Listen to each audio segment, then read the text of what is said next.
Hello guys, Fast and Fury here.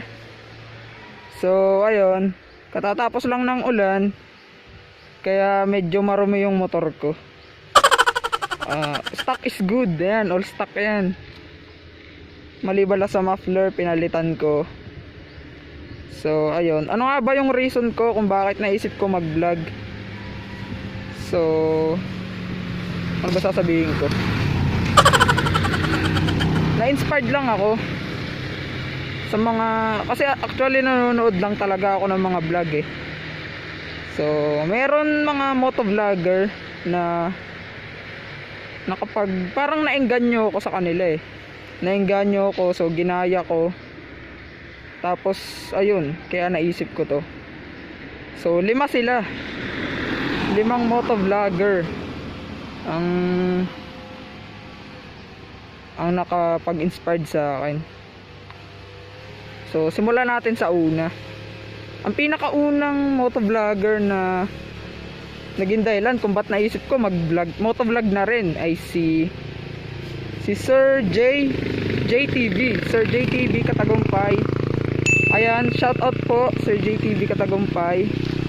Yan ang pinakauna kasi yung mga vlog niya, yun yung palaging pinapanood ko talaga. Ikalawa, si Sir Reed for Speed. Shout out po Sir Reed for Speed. Ganda niyan, yung motor niya naka Z1000 no, astig, poging pogi yung motor. Ikatlo ay si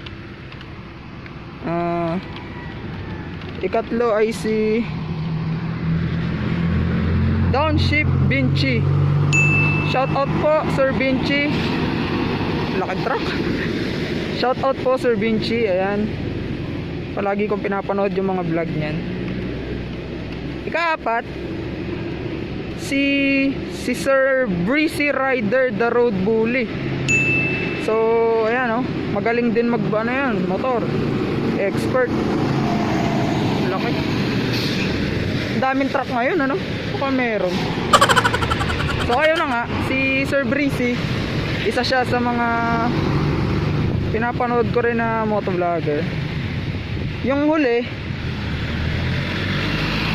si 01 Moto. Kung alam nyo yun, 01 Moto. Uy, ayan guys, umiinit na. So anyway, ayun si 01 Moto. Pinapanood ko rin yun. Tsaka sana balang araw makapunta tayo sa shop nya, no? Shout out 01 Moto. Baka naman kahit muffler lang. Hindi, joke lang. So ayun, yung pong 5 yun, sila po talaga yung mga reason kung bakit naisip ko gumaya, no? Gumaya. May aso pa guys, kakagatin yata tayo. Kanino kaya ang aso to? So ayun, yun lang naman yung reason ko kung bakit naisip ko mag motovlog. Oh, salamat din sa kapatid ko, sinamahan ako. Ano pa ba? Review ng Fury. Siguro next video na lang. Sa next video yun, sige, review tayo. Pero ano yun ha, yung review na based on my experience lang.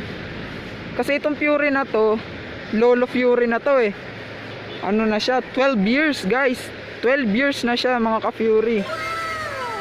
12 years po. At hanggang ngayon, tumatakbo pa rin. At ayan o, makinis pa rin.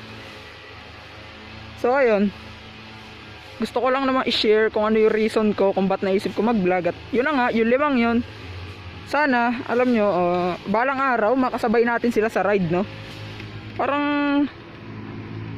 ang sarap no, yung makikita mo idol mo, kasabay mo sa ride. Tapos bibigyan tayo sticker, ano? Baka naman, sticker kahit tigigisa lang, no? Max pogi yo. Sana all may back ride. So ayun lang.